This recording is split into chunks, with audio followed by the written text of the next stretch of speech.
Alright. And we're back. Are we live again? Yeah, we're live. Woo! Let's go, baby. Hell yeah.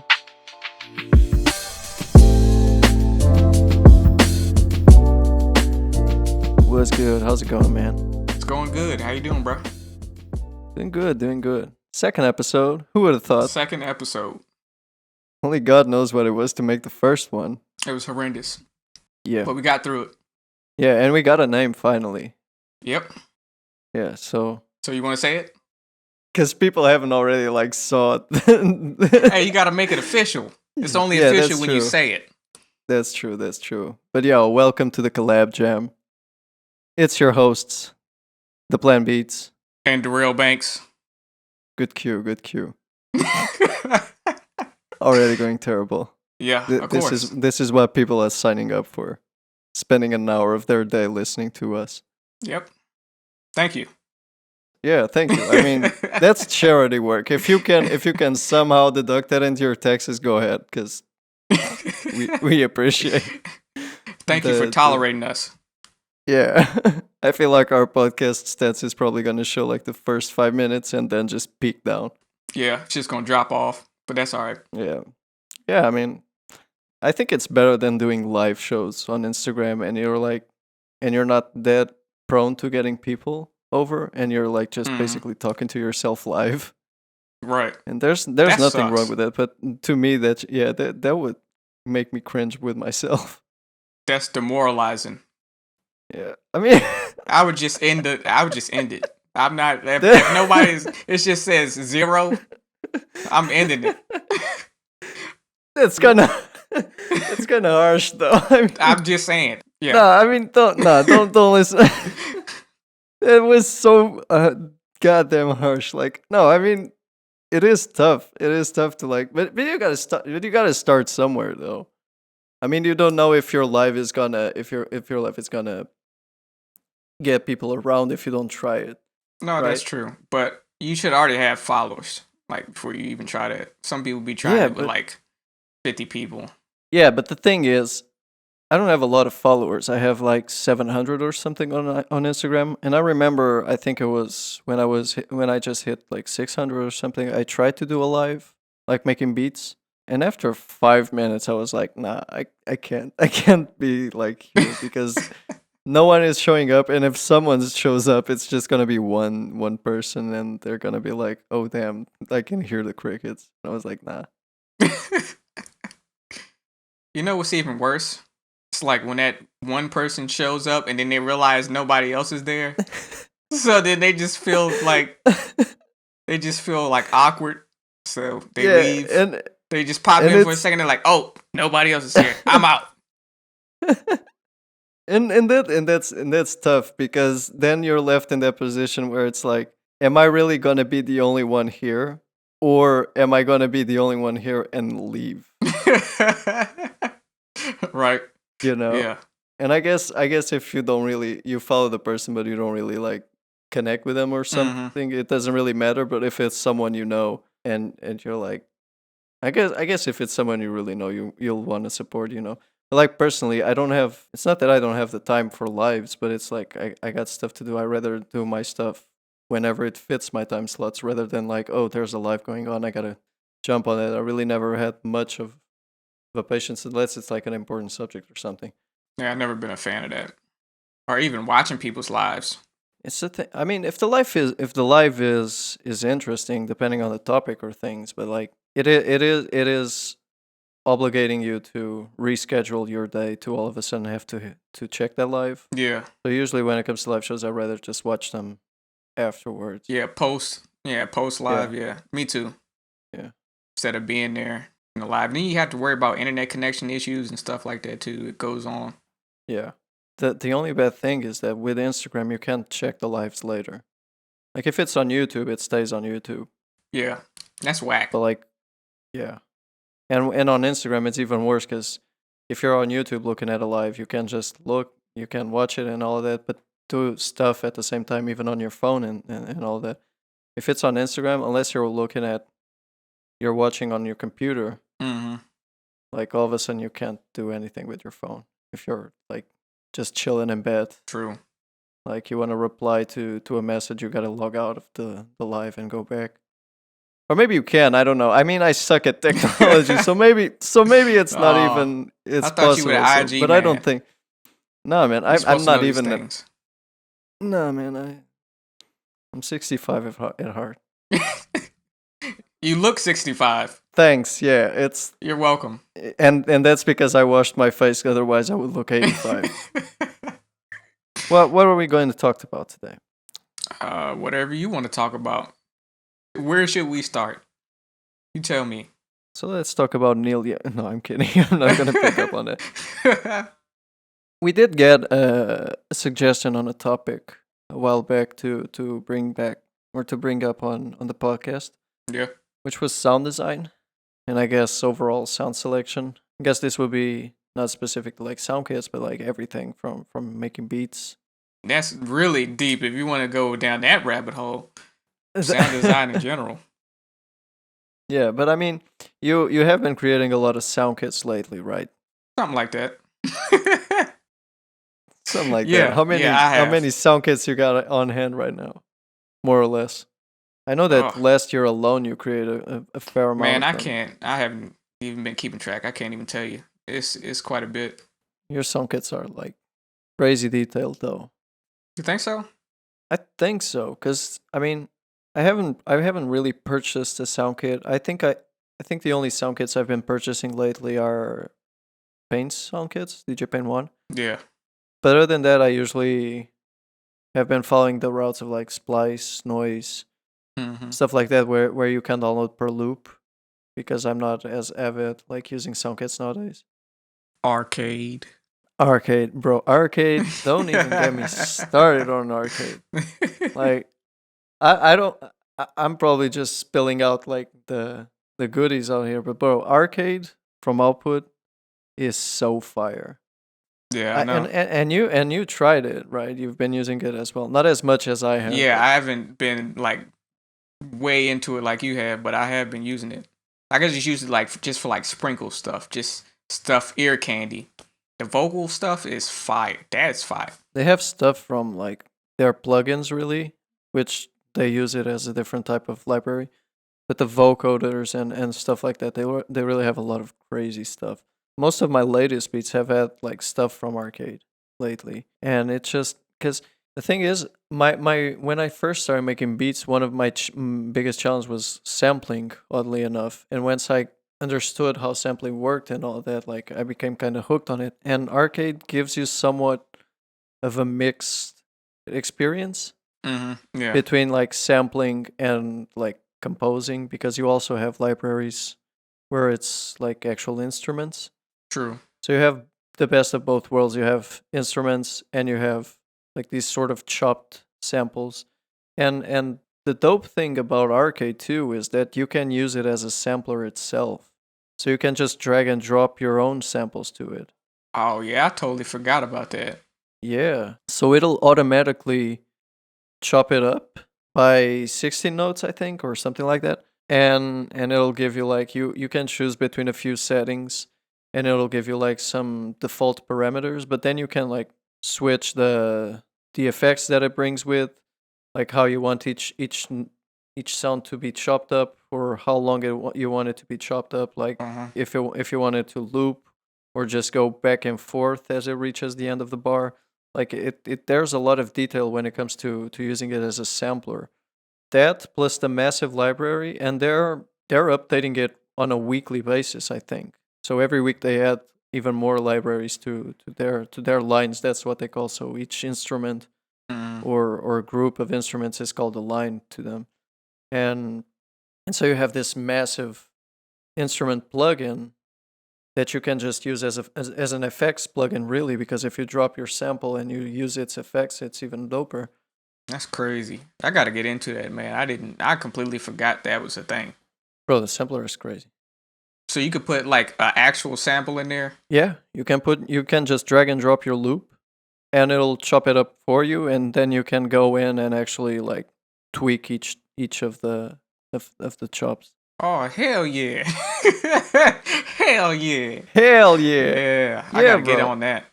And so basically, it fills in your white keys, and then the black keys are like, I think there are 3 types of effects that it gives you. So it gives you like a choppy effect where it'll randomly play the keynote. Mm-hmm. So the C note is a chop of the sample, and as you click on the we should be sponsored by Arcade because we're just Yeah, we're just talking giving so much about it. stream promo right now. Yeah, exactly. But I mean, it's really dope. It's really Yeah, dope. it's Like worth it for $10. Isn't it like $10 a month? $10 a month, Like you can't go Really wrong cheap. with that. bro. It's super dope. So yeah, I would say like when it comes to sound design, I mean, I don't think I'm that great with sound design. Like I think that the way I work on instruments and stuff is kind of obvious. So I'll go through the routes of maybe chopping it up a bit, reverse some parts, Mm-hmm. reverbs and delays and stuff like that. But it's not anything too crazy unless I'm feeling really inspired about it. I'm pretty much the same way though. I think like except for like when it comes to making kits, that's when I get a little bit crazy. Like apply a bunch of effects. Like I have to. Bro, your kids are insane though. Thank you, man. I And appreciate that. I know you yeah, if you haven't, go definitely check out the Wherelse kits cuz like you will not be disappointed cuz like your kits have you usually do like a full on package, right? So it's like you got the hi-hat loops, Yeah. you got the drum loops, which always sound really dope. You got like from trap stuff to old school stuff, and they feel really full. And then you got the actual melodies, and sometimes you'll throw like one shots and chords and stuff. Yeah. So they're not small kits. Nah. I try to pack them out. I try to make sure there's a variety of stuff. Yeah, Because who just wants like a few sounds? I mean, unless they're extremely high quality. Like they have this like a small kit and it sounds amazing. That's fine, but yeah, I gotta make sure I get that content. it has to, but even then, it has to be like out of the box type of stuff. Yeah, true. Because one of the reasons why I stopped, I mean, when it's melodies, I'm more geared into buying a kit. But when it's one shots, I got to this point where it's like it'll either sound the same as everything else, Mm-hmm. because it gets hard to like distinguish your one shots unless you're doing some really crazy types of sounds, or you just have to be really outside the box. Because like when it comes to using sound kits, I just see myself going to the same sound kits Yeah. every single time for the one shots. You know, the kicks, like the drum sounds, the percussion, and all that. Me too. I got like a certain amount of kits that's like the stuff I go to. And are you like me? Like you have like you'll probably have over 100 sound kits, but you'll use the same 5 every time. Dude, I got 2 external hard drives like just full of sound kits from dating all the way back to 2014. Oh my god. Yes. I have stuff Yeah. that sounds terrible now. That's just garbage. Bro. I mean, I know what you mean though. I still got a bunch of stuff that I stopped using. That I think I only save it only because of like older beats that maybe I used samples from it or one shots from it, and you might need the file. Mm-hmm. But yeah, it is like having a whole bunch of gigabytes worth of sounds and using like 10 kits. That's all. Yeah. Yeah.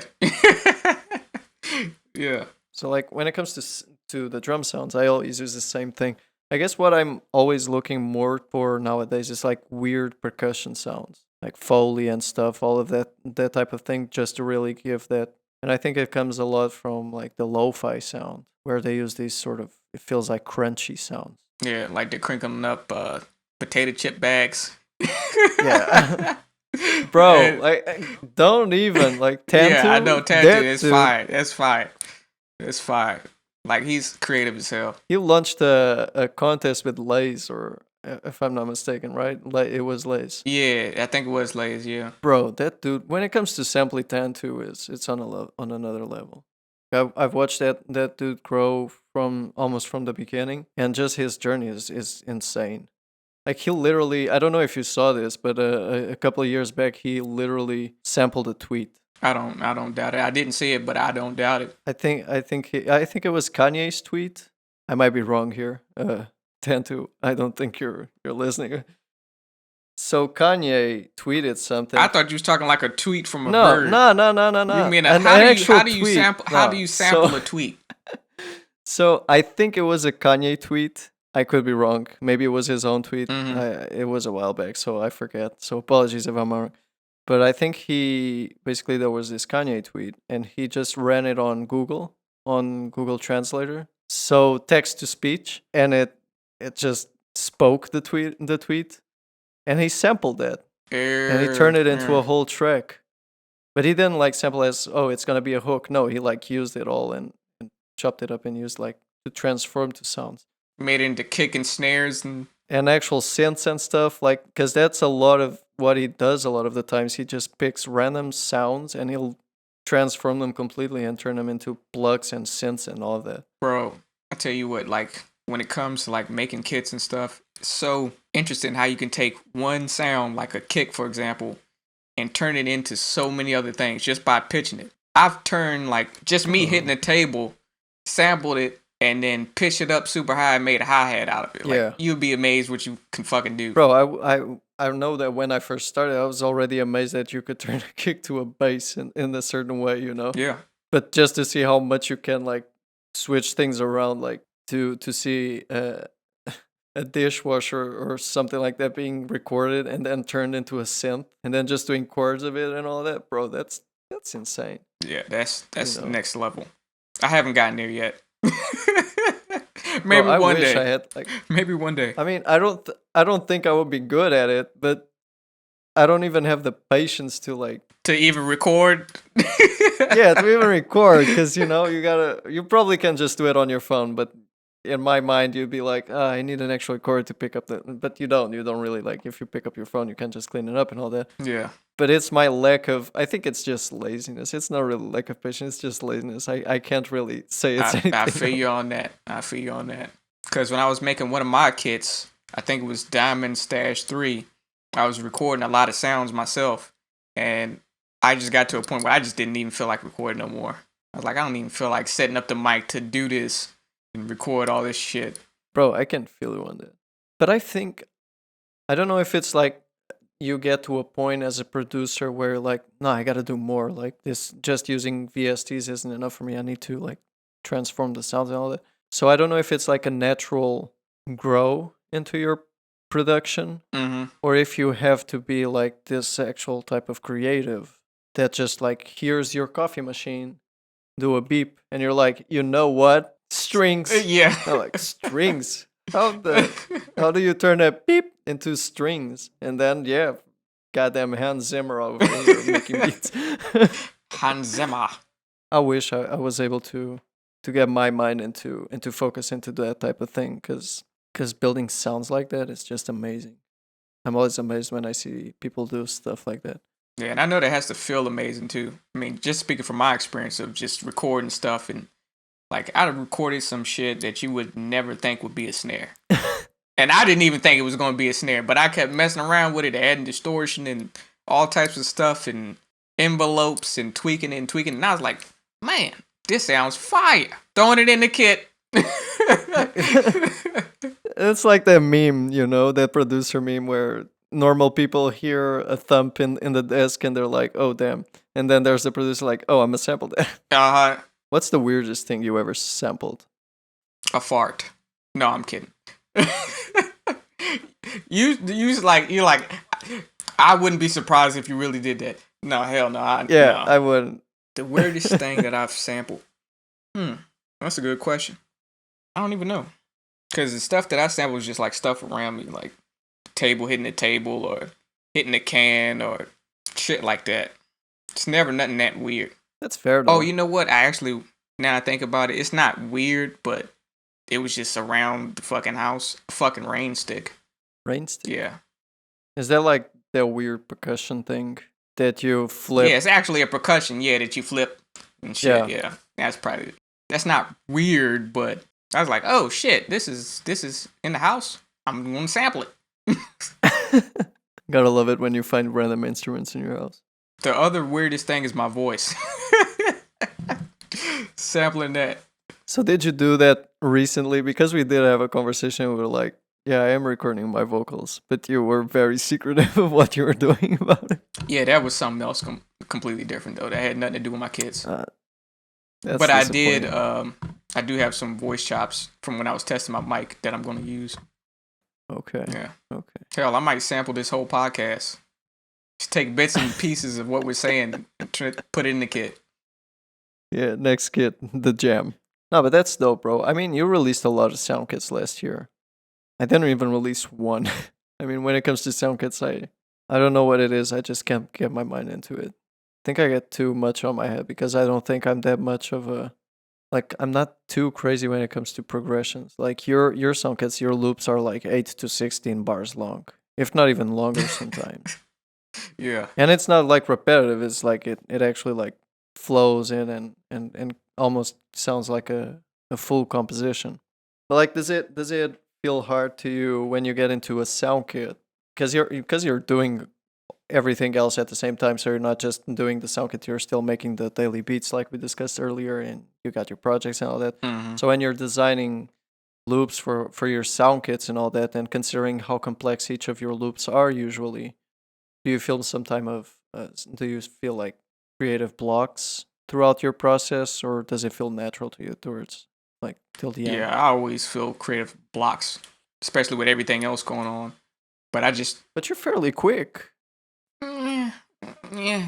It kind of depends. It kind of depends.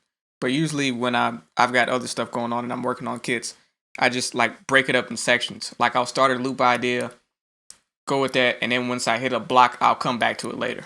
So I take it one bit at a time. I break it down into sections so I can finish it. And do you stop it completely, or do you like leave that loop on the side and you jump to a different loop?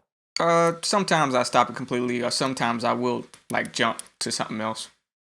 But the hardest part though is getting to the point of finishing it. That's always the toughest part for me. Like, cause I'll be inspired, create like a 4 to 8 bar loop, and it'll be fire. But then I'm like, I gotta figure out what else to add on the next section to make it more interesting. Yeah, how to build it up. Yeah, I don't. I do not like where it's just one thing throughout the whole sample for the most part. I do have something like that. If it fits, it fits. If you know, but I like to usually have changes going on.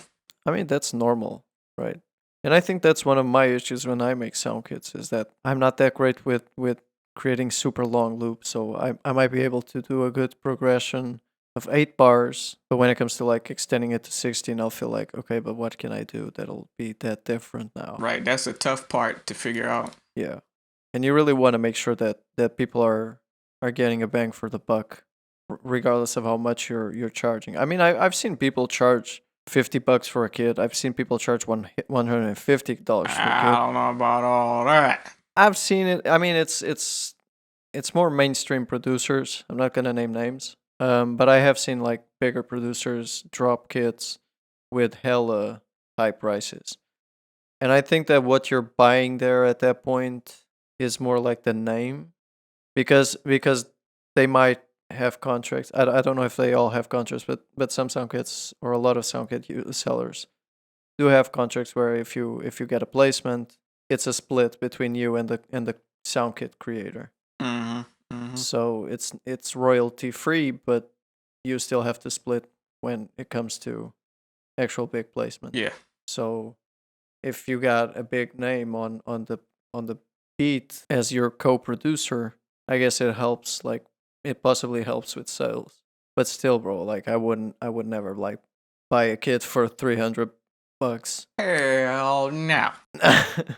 But either way, yeah, you definitely want your buyers to like get a bang for the buck. So like, although my sound kits aren't too crazy with progressions, I try to compensate that with like variation in kits. So like the unplanned kit that I released had like 15 construction kits or something. Yeah, that shit was jam packed. Yeah, it was. I mean, it wasn't crazy. Like the progressions aren't insane, and it's very lo-fi influenced. But it's 15 construction kits, and you get like the drum loops like separate. You get everything. So I feel like that's where I can compensate my lack of ability. Not ability, but it's like that block, like I just mentioned, of like making it even more complex towards the 16 bars. Mm-hmm. So maybe I can't provide in that sense, but at least I'll compensate it this way. But I've seen people like charge 20 or $30 for like a 15 loop kit, which isn't bad, but it's really just the loops. And I don't know. I feel like For that, I'll just get on Splice. Hey, to each their own, man. To each their own. No, to each their own, definitely. Like there are some kits that are definitely worth it, even if they're just like 15 loops. Which, and it's not just 15 loops. 15 loops is it's hard to get out, especially if they're loops like yours, but they're very long and very complex. But to me personally, I would have more to choose from and probably more geared toward my end. Because another tough thing is when you find a sound kit, you might like a portion of it and not another one. Yeah. So you might like 5 of the 15 loops, and then the rest of the 10 loops you either won't use, or you have to get creative and see how you can flip it to something that you actually like. That's where I go with it. If there's a few loops that I like really well, then I'll, work on those first. But then the rest, I'm like, I'm going to find a way to flip it. I'm going to turn it into something that's dope. But can you get inspiration from that? I do agree with you. Like if you don't like a loop, but you have it on hand and you want to get creative, you can definitely chop it up and take it to a crazy route.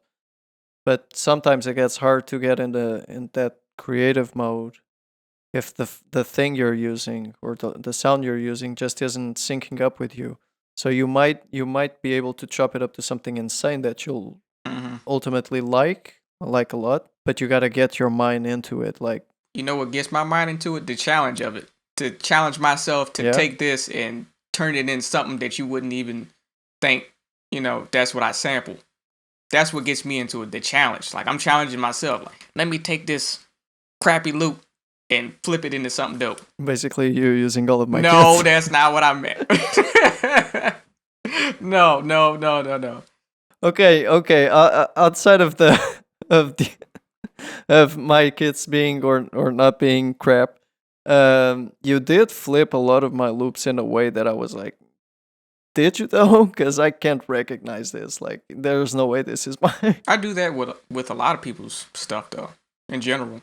Even if it's the most fire thing, I still try to chop it up, flip it, and add my own spice to it. I'm not saying it's like me specifically or for some reason. I'm just saying that from my personal experience because it's my loop, so I should know them.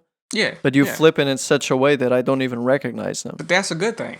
No, it definitely is a great thing. Like, that's one of the reasons why I stopped using Splice. It's because so many people got into Splice, and I had to go find other routes of getting samples if I wanted to use samples. But so many people started getting into Splice that a lot of people were using the same loops. And most people weren't really going too crazy with the loops. They were just like using the full loop. They were just pitching it up and down. So a lot of beats got super recognizable between each other. And I was just like, if I want to chop a loop and get super intricate with it, that's cool. But I don't want to feel like I have to do that with every loop because everyone's using every loop. Mm-hmm. I want to be able to, if I hear a guitar loop and I think it's dope as it is, obviously I'll still pitch it up or down or do something because I never really like to use the loops 100% as they are. But if I want to use a loop close to its original state, I want to be able to do that and not think there's probably already 50 other beats that already sound like this because they're using the same loop. Yeah, and then you put it out on YouTube and get a copyright claim immediately. yeah, that happens so many times. And that's where I was starting to like draw the line as like, no, I can't do this anymore. And there's a lot of crazy dope stuff on Splice, but like everyone, because it's super accessible, like it's I think it's also $10 a month or something. Depending on the plan. Is it on the plan? Yeah, they have tiers. Oh, they have it. Maybe they have. I think the bottom tier is like $10, and then you have another tier for more credits. 100. For like $20 or whatever. Still $10 for 100 loops a month or 100 credits a month. It's not that bad. But you know what's actually dope though? Talking about copyright claims and all that. Yeah, it's that segue. Our sponsor. We are sponsored by BeatStars. BeatStars.com. No, but BeatStars is, if you aren't aware of what BeatStars is, it's a digital music marketplace for producers to sell their beats, sound kits, merch. Not only producers, but any type of musician. It has been the home for a lot of great placements like Lil Nas X's Old Town Road, what was it? Soldier Boy's G Make It Clap, CJ's Whoopty, and so many others. Like there's way too many crazy tracks coming out of BeatStars and the amazing producers that are part of BeatStars. So if you're a musician, if you want to buy beats for your next track, if you're a producer and you want to sell beats or sound kits, or really anything for your music business, go to beatstars.com/sell-beats and use the coupon code checkpoint for 30 days off your first Pro Page plan subscription.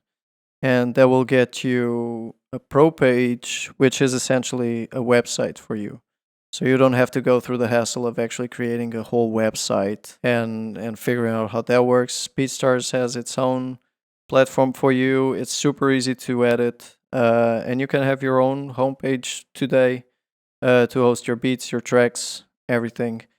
So again, go to beatstars.com/sell-beats and use the coupon code checkpoint.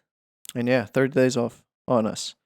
The reason why I was saying this was a good segue was because a couple months ago, BeatStars released their new tool, Beat ID. You saw that, right? Yeah, I seen it. So BeatStars did a crazy push. And I guess a lot of people were sort of confusing it with Content ID. They were. Mm-hmm. Yeah. I guess the price tag was what scared a lot of people. So basically what Beat ID gives you is the chance to track down who's using your beats on the whole internet. So it's not just on BeatStars, it's not just on YouTube, it's like everywhere that's streaming. I think it's over 30 platforms, something of the sort. There are some rated R platforms that they also look for. Oh. Yeah, bro, you can find it. I'm sure people I know a dude who found his stuff being used on. Awkward. Would it be bad for you? I mean, depends on the way you found it and why, and but yeah, basically you pay $10 per track per month, and that does sound a bit scary when you put it like that. So if you have like a 300 plus catalog, it's essentially $10 per beat. But who the hell would do their whole catalog? It just makes sense to take the beats that are your biggest, most popular ones. It make the most sense to me.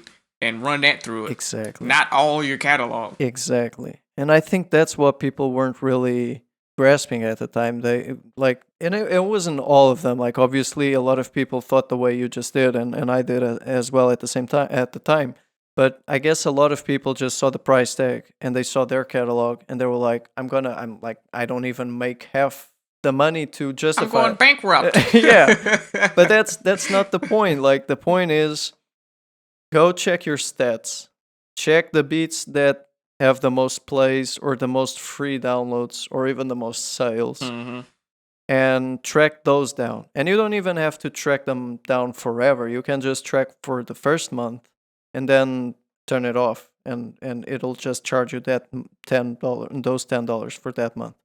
And see what results you get. I mean, it's super accurate. Check the results you get. You might find a lot of dope artists using your beats that you never found. They might even be crediting you, but they just never like tagged you or anything, so you never really found out that they were using your beats. And you can find a connection there. You can find a new artist that's dope to work with for the future. If they didn't buy your beat, they just used the free beat, you can do an upsell where you can like, hey, I noticed you used my beat. Here's a X amount of discount for you to actually buy it, and you'll be able to use it on streaming. Or if they already are using it on streaming and they shouldn't, you can always like make the connection of like figuring that stuff out. DMCA, you got to go, buddy. Yeah. but yeah, basically it lets you find artists using your beats everywhere, not just YouTube. And that's the issue with Content ID. It's very limited. And like, I don't know, I think that people just didn't connect with it immediately because of the price. But it's a really good tool. Like I used it on a few of my beats and I found a lot of dope artists using it. Yeah, I remember you tried it out. Yeah. I even found one who had 30K plays. 30K? No, I'm going insane. Like the track, I don't think the track came out that crazy, but he had like 3K plays or something like that. That's not bad. On SoundCloud. And although the track wasn't super crazy, it was still good. And I was surprised to find that that specific beat was being used and had that amount of plays on the last track. I forgot SoundCloud even existed. Thanks for the reminder. I got to go in there and just type my name in and see if somebody's using my beats over there. Bro, I remember when you were like only on Yes, SoundCloud. I know. Like you had a YouTube, but it was super dead, and I guess Yep. you were using SoundCloud to sell beats too, right? Before you dropped. Actually, I did sell a couple beats through SoundCloud, but not Yeah. that many though. Then I got off of that. I was like, this is going nowhere. YouTube. YouTube. 'Cause you were on premium though, right? On SoundCloud? Yeah. I was for a little bit of time, yeah. I got on SoundCloud when I first started releasing beats, and then it came like to the limit of 1 hour or something. I was like, nope, that's done. I'm good. Yeah, that was whack, yeah. Yeah. You had to start deleting tracks to upload more. Yeah, exactly. It's like, well, this one has to go. Yeah. That's kind of whack though. I'm not sure. I never really got into SoundCloud's business plan, but that's kind of whack in my opinion. Yeah, it is. But anyways, Beat ID. Did you try it yet? Not yet. Not yet. I might in the future though. You might have a lot of those. I know you'll probably get a lot of cool, great results. I'm sure I do. Like sometimes I'll just type my name in on YouTube and see what pops up. That used to be the way. That was the way for me. Yeah. But it was never that crazy accurate. Like with Beat ID, I found stuff that I had never found by searching my name. Yeah, you would have to go into like the deep corners of the internet to find the shit. Yeah, you have to go to Google's second page and stuff. Bro, by that extent, I found crazy like websites sharing my kits. Oh, Like free kits, but they were sharing it in such a way that it looked super suspicious, and I was like, the kit is free. Like, what's this all about? yeah, they're giving people viruses. Yeah, And you're the one to blame because it's yours. yeah, I'm the one to blame. I got a virus from your kit. Yeah, they see the planbeats.com, and then they see like this ultra suspicious website, and they're like, yeah, I'm definitely gonna download this song from this second one. Did you drop the DMCAs on guys, like on people using your beats? No, I've never done that. Not yet. Nobody's pissed me off that much yet. If somebody does, I will do it. If it came to that point. But I'm more lenient with people. Like I really don't care that much. But did you find people like using your beats when they shouldn't? Oh yeah, of because course. it's either the free Of course. version. No, on like Spotify. Not on Spotify. There probably is quite a few people over there jacking my shit. But people are ruthless, man. They'll cut your tag out. Like that's crazy. Yeah, that is messed up. But I think that when it comes to like dropping it on Spotify and such, they remove the tag to make it seem like they bought the beat. Yeah, like it's more professional. They really about the business. Come on, Yeah, man. Don't do that. maybe they bought the beat, or maybe they want to trick us producers if we found it. The only bad thing is because I mean, I've sold a lot of beats, but I didn't sell all of my beats. Like there's a lot of beats that still remain untouched. And it's really bad when someone decides to steal my beat, cut my tag, put on Spotify, and pass it off as they bought it. And I have to tell them like this beat was never sold once. You can see the receipts. Like, come on. Your email was not popping up in my notifications. But I mean, it is what it is. I've had both spectrums of it. I had this dude who tried to play it off. I had this other dude who actually was pretty cool about it. He was like, yeah, you're right. I saw the free beat. I thought I could use it. I didn't read it. Let me know what I can do. And he actually bought the beat. Shout out to people like that. Even shout out to the people that use free downloads and still want to give you credit, reach out and talk to you and stuff like that. I appreciate that. I have no problem with somebody taking the beat, free download, making a dope ass song, and tagging me in it, crediting me. That's the best thing. Thank you. Thank you so much. Bro, 100%. Preach that. I have no problem with that. Because that's the best thing. Me neither. I do not like it's because it's not because of the sales. And if the track is fire too, bro, I literally had rappers dropping crazy tracks on my beats for free, and I had to hit them back up like, yo, this was fire. Let me just send you the lease. And I sent them the lease. That's dope. If I really dig what you did on my beat, I'm gonna follow back. Mm-hmm. And if I don't follow back, it's not because I think you're trash or anything. Oh, but there's it like is. this, there's like this level of certain people, and I don't know. Maybe it's because they connected with your work, and so there's like that subliminal thing. But like, bro, there are certain rappers that I keep around because they worked so well on my tracks that I just wanted to keep sticking with whatever they were doing, and I support them with their work, even if it's not on my beats nowadays. Like, we even got a couple of them getting on our EP, hopefully. Oh snap! Oh snappers! Oh snap! Yeah, our EP coming soon. Don't steal our EP when it drops. Please don't steal. Anyhow, I think it's time for us to wrap this shit up. Wherelle is tired of me. Oh yeah, I've been tired in the first 5 minutes. Yeah, that's true. I mean, in all fairness, so have our listeners, the ones who still remain, if any. If you made it this far, I appreciate you. I don't even know how I did Anyways, this has been episode 2 of the Collab Gem podcast. You could definitely not tell the difference between the Rel and I at this point. Thank you for listening.